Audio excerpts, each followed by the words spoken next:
quả nó xa. Nó trồng nữa. Trồng cái gì nữa nó. Bé đào tôi lúa thì biết chờ đào tôi lúa á.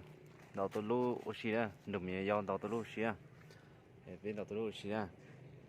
Nó cũ ta tỏ ở phiêu trá chứ mà ở trá ta thật gì á. Bé đào tôi lúa xí á. Lúc đào đi à. Đào trà đi à.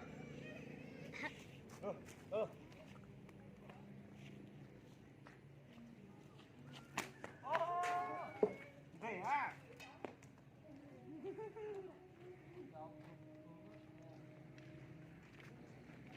Luôn đi ha. Một khẩu luôn nọ.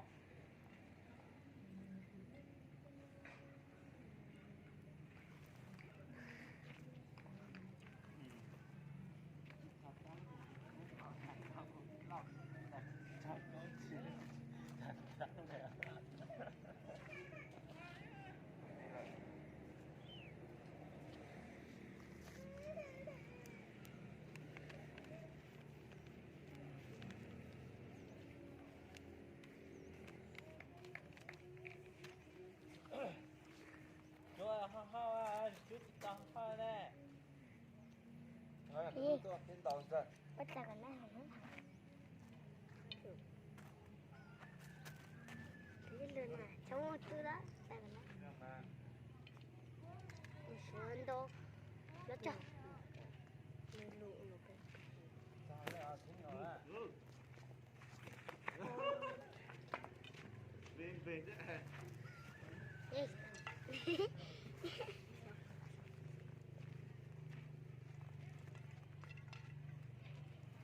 Tôi luôn á, trồng cái gì nữa, nó tôi biết cho là đọt tôi luôn á, nó của đọt này cho chua bao cái rau này, của này này của lemon, nó lẩu luôn rồi, thật gì á,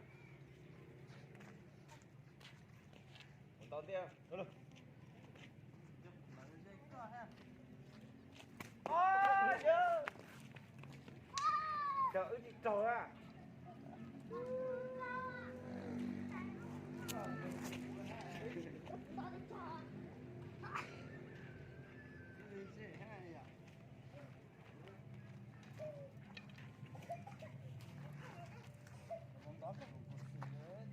Chào cả.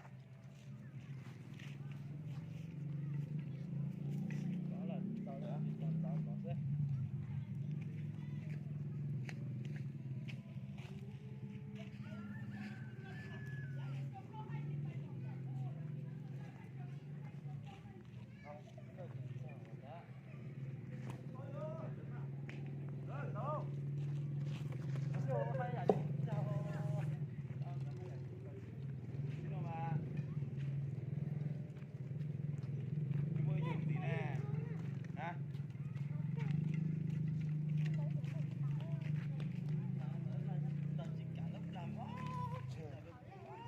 Cho lên để cho.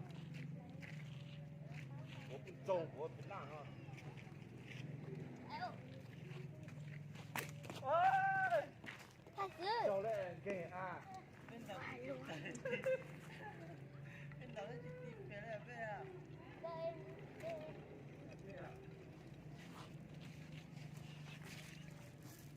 Trâu lên kìa à.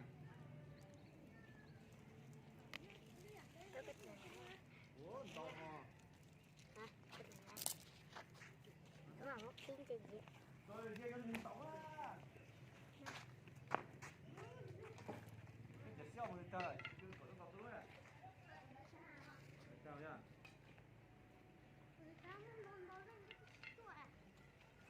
Thế.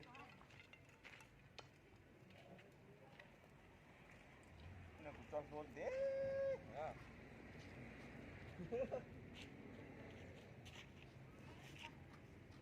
Tao vừa lên trên chỗ. Ôi chào ơi.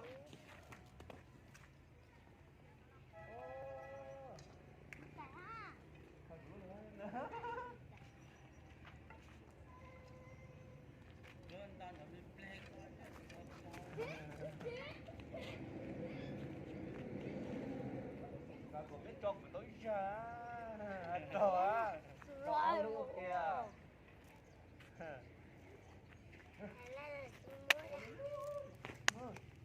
to xấu ô con tay ơi mà con tay có hả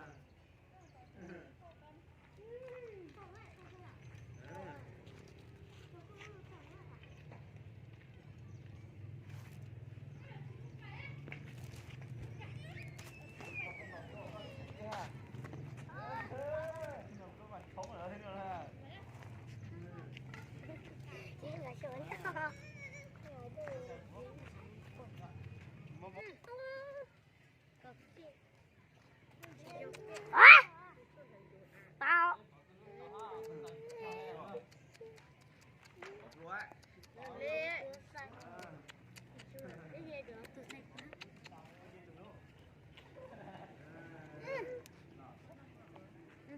con tàu đi đâu nó từng tàu nó từ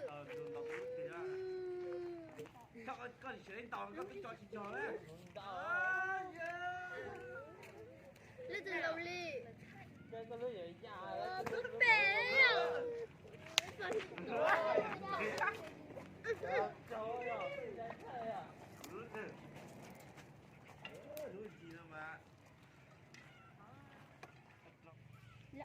không cả luôn đi đi cha đi nhá đi cha đi cha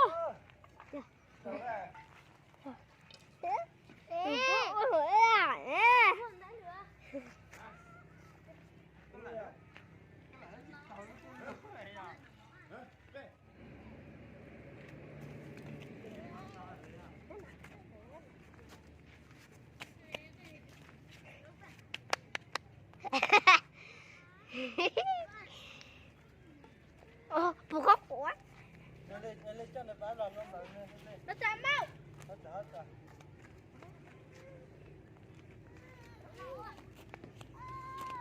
anh ấy nhớ nó sai phụ đi ta nhớ đi sai phụ nhá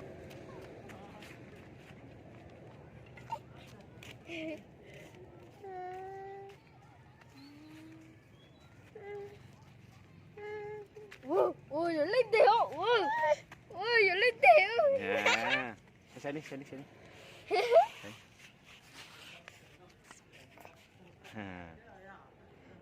này tỏ nữa tỏ nữa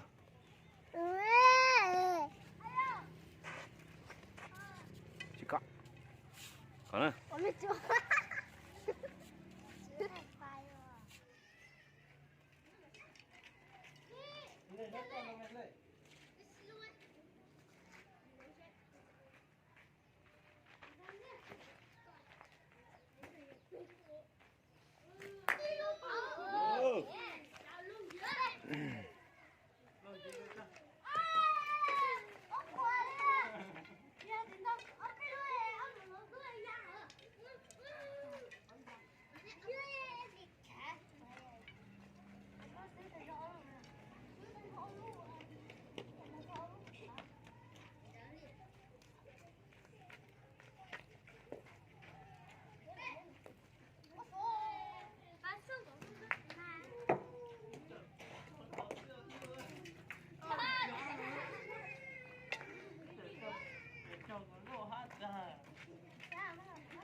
số tiền tao có rất là chưa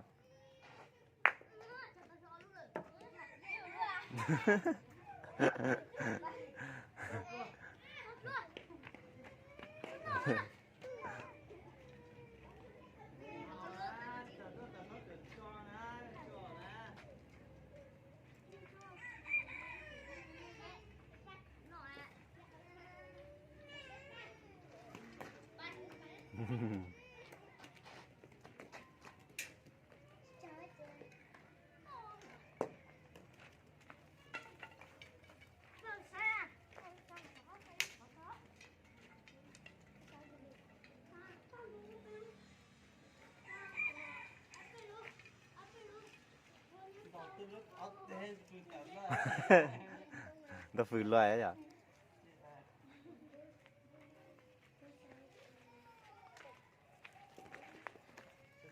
cho tao nó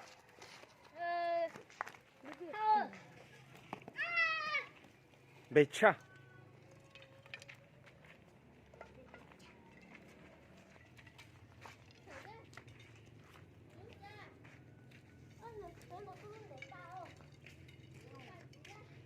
Được, nhớ còn thốn rồi nè. rồi đây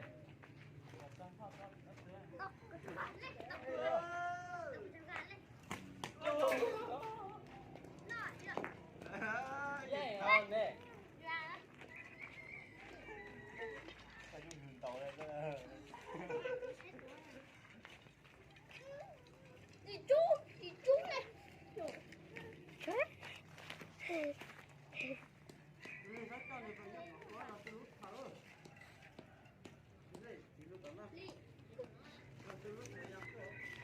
cho quả thóc. Ôi giời, muốn nhà không? Giờ tao chọn lúa bùng đó. Cặp bao chưa?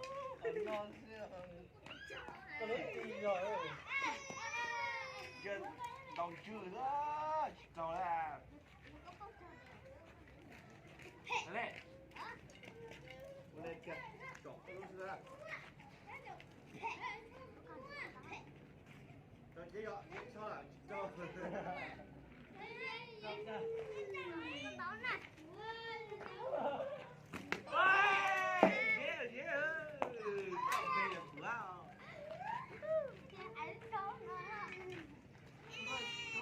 nó từ tao cho hay à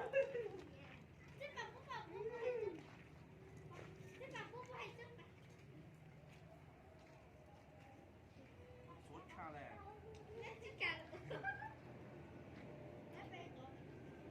Cho quả thóc.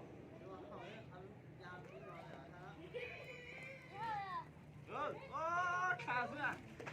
Mình cha lên đầu luôn chứ. Tôi có rồi nè.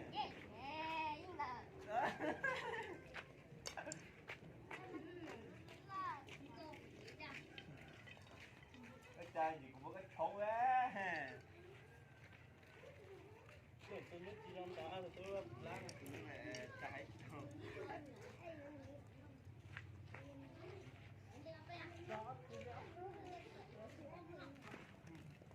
Ôi giời.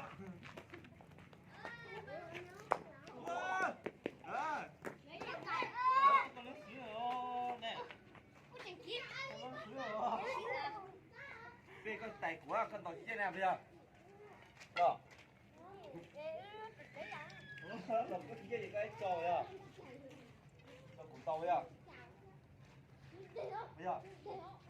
Bây giờ. Lấy tàu rồi. Lấy tàu à? Ô, về cái chị dê của em. Lúc tôi kiếm mà to. Về tàu tôi về, mở cho.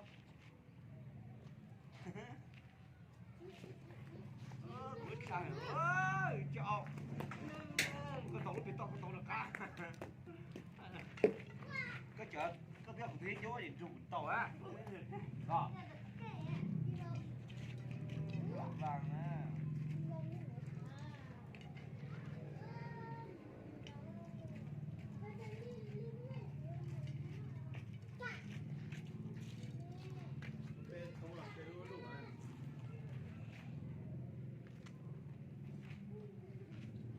đây là nước cho hay à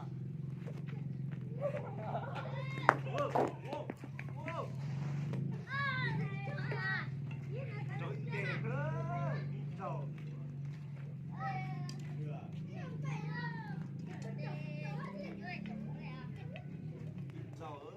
干嘛？该搞呀！ Tôi được rửa. 你住个谁？ Ra tới là chụp cửa nè.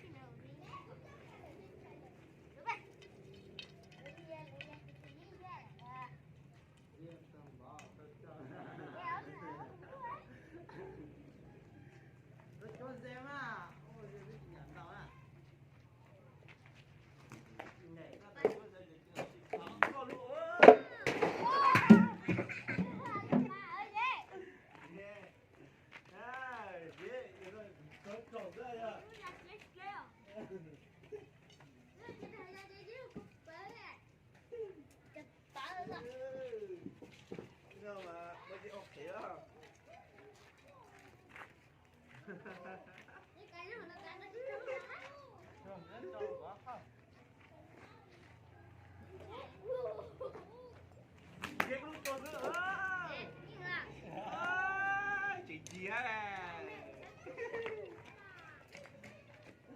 Em có lúc mình nói trước đấy. Có phải thú đó. Chứ có phải thú đó đó. Chứ.